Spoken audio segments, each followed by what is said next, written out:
Akhir-akhir ini, kamu ngerasa dunia kerja tuh agak aneh nggak? Bukan aneh karena tiba-tiba semua berubah drastis. Justru kebalikannya. Perubahannya tuh haus balep. Kayak pekerjaanmu masih ada, jabatanmu masih sama, tapi rasanya posisi kamu di sistem itu agak geser. Dan biasanya di titik itu orang mulai mikir, ini perasaan gue doang atau emang ada yang berubah? Lalu muncul satu kata yang makin sering kita dengar, AI. Katanya AI bakal ngambil kerjaan. Katanya AI bikin orang tergantikan. Katanya kita harus cepat adaptasi. Awalnya mungkin cuma satu fitur baru, satu tools AI di kantor, satu workflow yang dipercepat. Lalu tanpa sadar, yang dulu butuh 3 orang sekarang cukup 1. Dan di titik itu, muncul pertanyaan yang makin sering kita dengar. Ini gue harus bertahan, beradaptasi, atau siap-siap tersingkir? Jadi di video ini, aku nggak mau mulai dari rasa takut. Aku mau mulai dari apa yang sebenarnya berubah. Karena masalahnya bukan AI-nya. Masalahnya adalah sistem dunia kerja yang sedang dibangun ulang.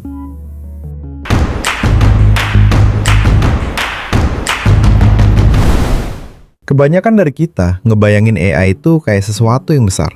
Kayak robot datang ke kantor, lalu satu-satu orang disuruh pulang. Padahal di dunia nyata, AI itu masuk dengan cara yang jauh lebih halus. Dia nggak datang sambil bilang, mulai hari ini kamu digantikan. Enggak. AI datang sebagai sistem rekomendasi. Pelan-pelan bantu milih opsi terbaik. AI datang sebagai sistem prediksi. Ngebantu nebak mana keputusan yang paling efisien. Dan AI juga masuk sebagai sistem otomatisasi keputusan. Keputusan kecil yang dulu butuh rapat, sekarang cukup 1 klik. Awalnya kelihatan membantu, dan memang itu membantu. Masalahnya, perusahaan jarang melihat pekerjaan sebagai manusia. Mereka melihat pekerjaan sebagai proses. Bukan, ini kerjaannya siapa, tapi bagian mana dari alur ini yang bisa dipercepat. Dan AI sangat jago di situ. AI nggak datang lalu langsung menggantikan satu profesi penuh. Yang lebih sering terjadi, pekerjaan itu dipecah pelan-pelan jadi bagian kecil. Perubahannya nggak kelihatan besar. Nggak ada pengumuman, nggak ada tulisan posisi ini digantikan AI. Yang ada cuma proses yang makin dipercepat. Dulu, satu orang ngerjain semuanya. Ngumpulin data mentah, ngerapiin biar kebaca, bikin ringkasan, sampai akhirnya nyusun laporan. Sekarang ceritanya mulai beda. Bagian ngumpulin data bisa jalan sendiri. Ngerapiin dan nyari pola bisa dibantu sistem. Ringkasan awal bahkan seringnya sudah tersedia sebelum manusia mulai kerja. Akhirnya, yang benar-benar tersisa buat manusia tinggal bagian akhirnya saja. Dan di titik itu, cara perusahaan melihat pekerjaan ikut berubah. Mereka nggak lagi mikir siapa yang ngerjain ini, tapi mulai bertanya, kalau prosesnya tinggal segini, kita masih butuh orang sebanyak dulu nggak? Pertanyaannya terdengar sederhana, tapi dampaknya besar. Bukan karena perusahaan tiba-tiba jadi jahat. Bukan juga karena manusia dianggap nggak penting. Tapi karena logika sistemnya berubah. Dan ketika sistem berubah, jumlah orang yang dibutuhkan ikut berubah. Mungkin kamu ngerasain ini. Kerjaannya masih ada. Gajinya masih jalan. Dari luar kelihatannya aman-aman aja. Tapi entah kenapa rasanya beda. Kontribusi yang kamu kasih nggak lagi sebesar dulu. Keputusan-keputusan penting makin jarang lewat kamu. Dan posisi kamu di sistem itu terasa makin mudah digeser. Contohnya di kantor-kantor. Dulu, kamu yang ngumpulin data dari banyak divisi. Buka Excel, ngerapiin angka, nyusun laporan buat atasan. Sekarang dashboardnya sudah ada. Datanya jalan sendiri. Laporannya tinggal ditarik. Meeting tetap ada, tapi bahannya sudah jadi sebelum kamu duduk di ruangan. Atau di startup. Dulu, tim butuh beberapa orang buat ngerjain riset, nyiapin presentasi, bikin ringkasan buat investor. Sekarang, satu orang dengan bantuan AI bisa ngerjain hal yang sama dalam waktu jauh lebih singkat. Orangnya masih kerja, tapi timnya mengecil. Atau di UMKM. Dulu, admin toko pegang chat, rekap pesanan, nyiapin laporan harian. Sekarang chat dibantu sistem, rekap otomatis, laporan langsung jadi. Perannya masih ada, tapi bebannya berubah. Ini yang sering kejadian di posisi yang dulu disebut lapis tengah. Posisi yang tugasnya menjembatani atas dan bawah. Ngerangkum, ngolah, nerjemahin keputusan jadi kerjaan harian. Dulu peran ini krusial. Sekarang sebagian besar tugas itu bisa dikerjain sistem.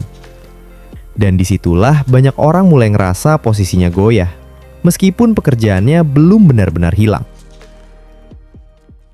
Yang paling rentan di perubahan ini bukan orang bodoh, bukan juga orang malas.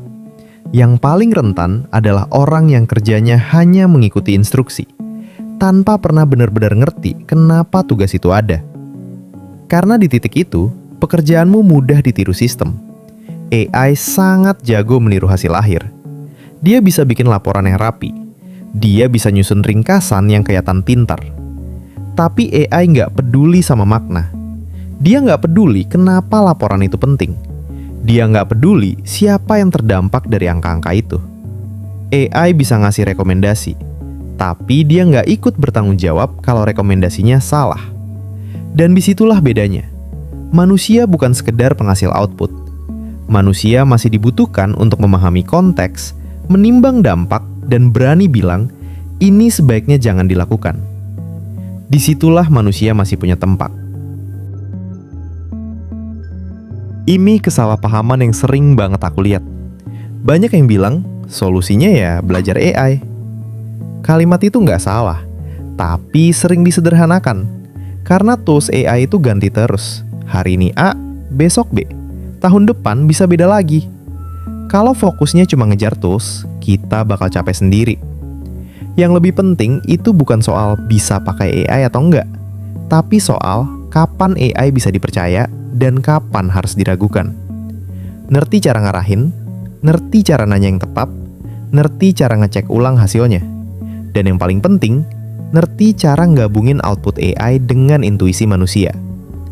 Karena AI kuat di kecepatan, manusia kuat di penilaian. Dan dunia kerja sekarang butuh dua-duanya, bukan salah satunya.